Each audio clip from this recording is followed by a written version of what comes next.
Today I'll be going over 10 real estate myths, debunking them, and providing you the truth behind them.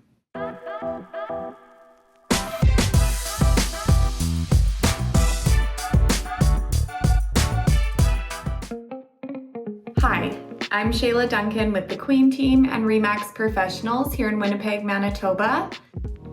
So myth number one is you need 20% down to purchase a home. So this is incorrect. You do not need 20% down to purchase a home.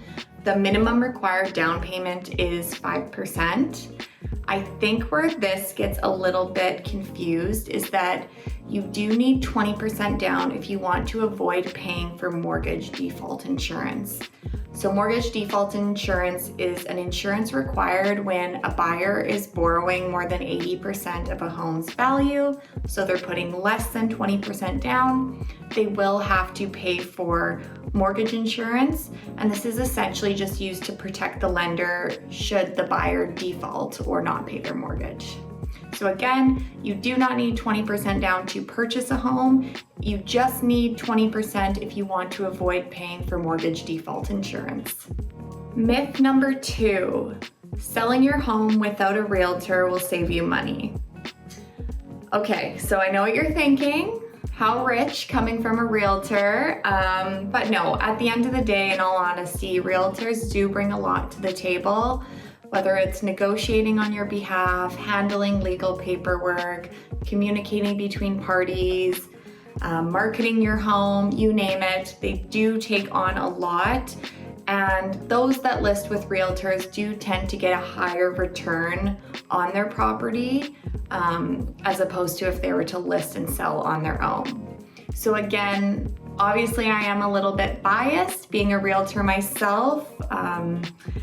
But at the end of the day, a realtor does bring a lot to the table, and they also absorb a lot of that stress that you as a seller would be taking on if you were to list your home privately and have to handle everything with that comes with a real estate transaction.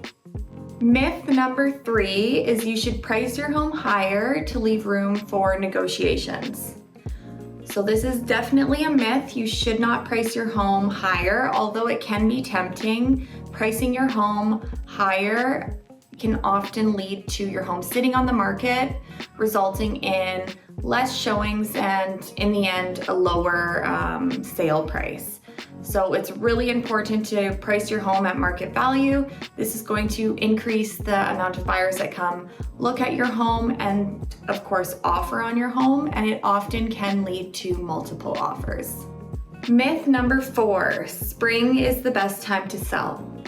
Spring is a great time in the real estate market when it comes to high market activity. There's a lot of buyers out there, but there's also a lot of people listing their homes, so there's more competition.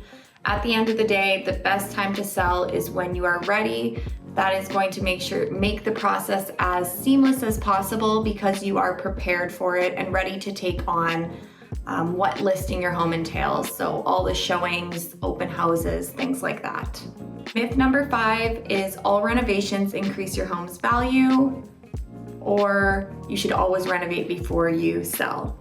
So this is definitely a myth. Not all renovations are going to give you a dollar-to-dollar return, and you don't always need to renovate before you sell. So I think it's really important to consult with your realtor and get some tips from them. More often than not, the best projects you can take on before you sell your home is just refreshing your house. So repainting maybe with a light neutral color.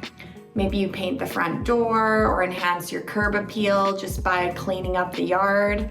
So smaller projects like that often tend to lead to a higher return in the end. Myth number six is you should wait for interest rates to drop before you buy. So I know it's very tempting to want to wait for that lowest interest rate you can, because a lower interest rate means more purchasing power for you as a buyer. However, it is really, really important to remember that if it means more purchasing power for you as a buyer, it also means more purchasing power for all the other buyers out there.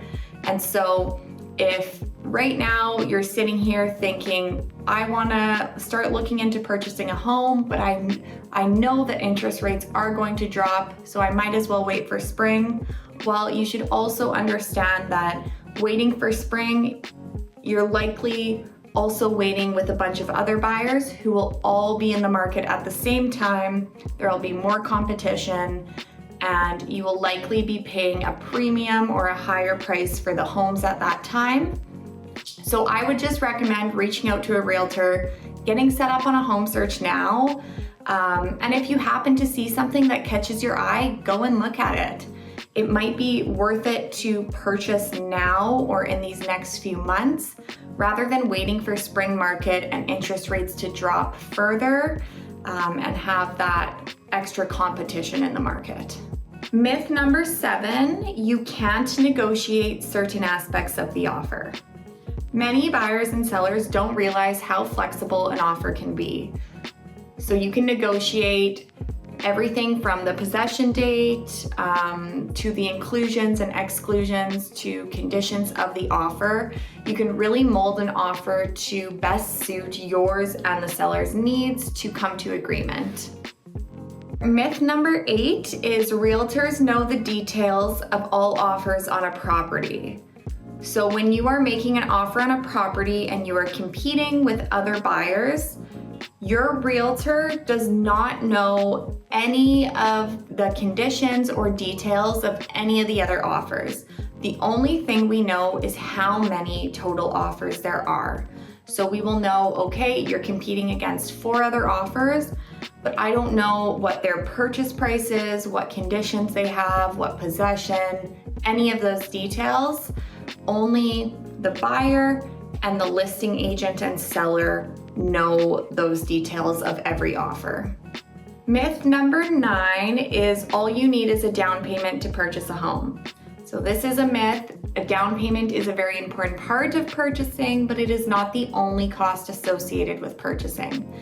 So you do also have closing costs. These are roughly 1.5 to 2.5% of the purchase price, and they are a one-time fee associated with the purchase. So these include things like land transfer tax, your lawyer fees, an appraisal fee, maybe you get a home inspection. So again, one-time fees associated with that purchase, and they go alongside that down payment as well. Myth number 10, the deposit amount does not matter. So I have heard a lot of mixed opinions about this between realtors and the general public. I'm going to give my opinion on it. Obviously, I think this is a myth. I do think the deposit does matter. It's really what provides the seller with security and binds that contract. I do think, however, that there are situations where the deposit matters more than other, or the value of the deposit matters more. So for example, if I'm writing on a property with a buyer and we're competing with 5 other offers, I would instruct my buyer to maybe increase their deposit to make their offer more competitive. Because at the end of the day, if I'm working with the seller and the house is listed at $500,000 and I see 2 offers at $550,000, one of them has a deposit of $10,000 and one of them has a deposit of $30,000, I would advise my seller to take the one that has a deposit of $30,000. It provides them with more security, and I really think this is a situation where the deposit does matter. So again, everyone has their own opinions about this, but I do think the deposit does matter, and the value of the deposit matters more in certain situations. I'm Shayla Duncan with the Queen Team and RE/MAX Professionals. Thanks so much for taking the time to watch this video. If you have questions or comments, don't hesitate to reach out. We're always happy to talk.